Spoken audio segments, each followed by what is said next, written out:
bakers. To celebrate Mother's Day, I am going to show you how you can create this beautiful 3-course brunch. The recipes are really simple. It just needs a little bit of planning, and I'm going to show you how. So let's get baking. So first off, I would like to say Happy Mother's Day to Mammy Stafford in Ireland. She is probably the best mammy in the world, so I hope she has a great day. Now, I want you to stay tuned to the very end of this video because I'm going to show you how you can bring the 3 dishes that we're making together on a beautifully set table, and your mom will be delighted with it. We're going to start out with our first course, which is a blueberry muffin smoothie. So in a blender pitcher, we're going to add in all of our smoothie ingredients. Add in frozen blueberries, frozen banana, and the zest of 1 lemon. Lemon and blueberries go together like peanut butter and jelly. They are 2 really complementing flavors. They're so yummy. So now into this mix, we're going to add in some rolled oats, yogurt, and then milk. So now you can use a dairy-free yogurt and a dairy-free milk, and that will taste really good too. So in you go. And then last but not least, we are going to add in our ice. Our ice will make it nice and cold and thicken it up. So that's all of our tasty ingredients. On with our hat. And then you want to blend it up until it's really lovely and smooth. So what makes this a blueberry muffin smoothie is the oats. It gives a lovely thickness and creaminess to your smoothie, and then also the combination of the blueberries, the lemon, tastes just like a muffin. Once your smoothie is really blended, it is done. Look at that, lovely and thick. So go ahead and fill up your glass. I have a really pretty little glass here. Be generous with your smoothie because it's Mother's Day, so fill it all the way up to the top. Go ahead and pop in a straw for easy drinking. And that is your blueberry muffin smoothie. Now I'm gonna give it a little taste because my mammy is in Ireland and she can't be here. Also, to be fair, I am actually Waffles mammy, so I get a Mother's Day too. Oh yum, oh yum, yum, yum, yum, yum. This is absolutely delicious. It's funny because you always ask me for smoothie recipes, and I think you're really, really gonna like this one. Oh geez, it's so good. Okay, don't drink your mother's smoothie. I'm gonna pop this into the fridge and then we're gonna get started on our next course. So our next course for our Mother's Day brunch is fruit. Now this is a really, really easy recipe and it looks amazing. When I kind of think fruit for breakfast, I do think of my mum because she used to have grapefruit and those kinds of things for breakfast when I was a kid, so it kind of reminds me of her. So we're going to start out with a cantaloupe, and a cantaloupe is a beautiful melon's gorgeous color and it has a beautiful flavor. Now all you want to do is cut the ends off your cantaloupe. So the reason we cut off the bottom so he has a nice flat surface to sit on your plate.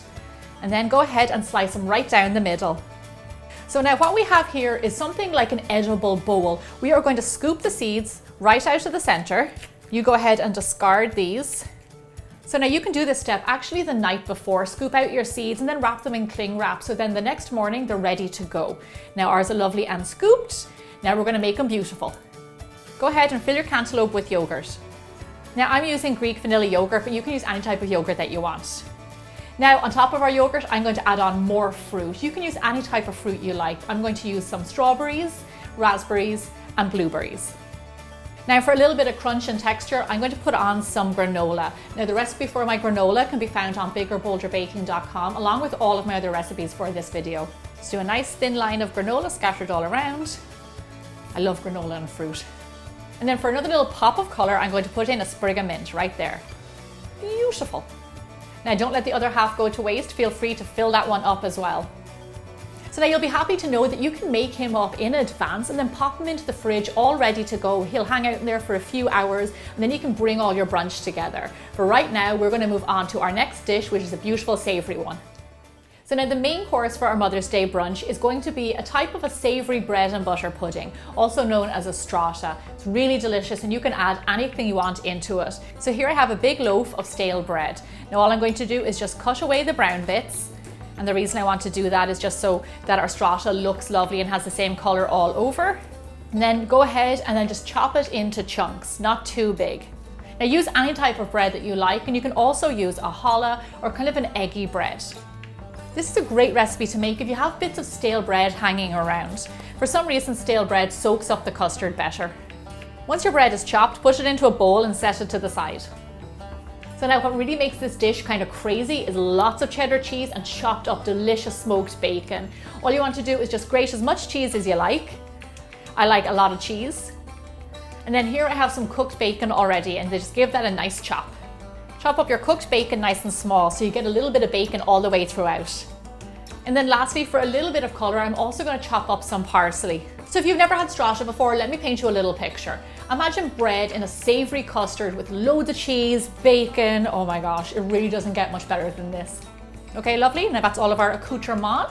Now we're going to bring in a bowl and mix up our custard. Into your bowl, add in your eggs, milk, and a generous helping of salt and pepper. And then whisk all these ingredients together. So now, because this is a custard-based dish, the main ingredient is eggs, so unfortunately you can't leave them out, you do need them. Okay, whiskey, whiskey, whiskey.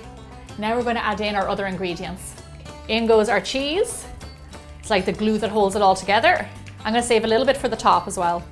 Bacon, hello, in you go. Now if you don't eat bacon, it's totally fine, you can leave it out, or you can add in different vegetables instead. Tasty. And I'm also going to reserve a little bit for the top. Parsley for a lovely colour. In you go. And then of course, last but not least, your bread. Now you want to mix all these ingredients really well together. We want to make sure that that bread soaks up all of that lovely custard. So give it a good squish down. Mixy, mixy, mix. So now to plan out your brunch, I'm going to tell you a really great tip. Make this strata up the night before, pop it into the fridge, and then next day all you have to do is bake it off. Overnight it will soak up all the lovely custard, the flavour will get better. That's what I like to do. Okay, lovely. This is all mixed up. I'm going to set this aside for 10 minutes and let it soak. So here I have a springform pan. This is like a cheesecake tin. Now mine is 9 inches, but you can use a 12-inch one as well. That will work well. And then I also have it lined with parchment paper all the way to the top so that the custard doesn't seep out. Now all you want to do is go ahead and fill up your tin. And then with a spatula, just flatten out the top. Now, for those of you who know bigger, bolder baking, we don't do things by halves. So I am going to garnish the top of this strata with some more cheddar cheese, bacon, and a tiny bit of parsley. Now just before we bake it, we're going to put a tinfoil hat on the top just to stop him from browning too early. Okay, lovely. Now this guy is ready for the oven. Bake your strata off at 350 degrees Fahrenheit or 180 degrees Celsius for 20 minutes. Then after the 20 minutes, take off the tin foil and cook it for a further 20 to 25 minutes. Our timer's gone off, so let's check on our strata. Our strata looks perfect. As you can see, it is golden brown on top and it puffed up. And you can tell it's done because it's firm in the middle. Once your strata has cooled down for around 10 to 15 minutes, you can take it out of the tin and then pop it onto your serving platter. So this is definitely best eaten nice and warm. So go ahead and cut your mum and yourself a nice big slice. As you can see, the custard has soaked up throughout all of the bread and there's nice chunks of bacon in there. Now that your 3 courses are done, it's time to bring them all together. Go the extra mile this Mother's Day and even set a beautiful table for her and let her know how special she is. Oh, yummy. This is my kind of dish and I'll tell you why. It is carb on carb and fat and bacon and just delicious stuff. You definitely have to make this recipe. I really hope you enjoyed this episode. Happy Mother's Day to all the mammies out there, and I will see you back here next week for more bigger, bolder baking. Oh, it's so good. It really is so good.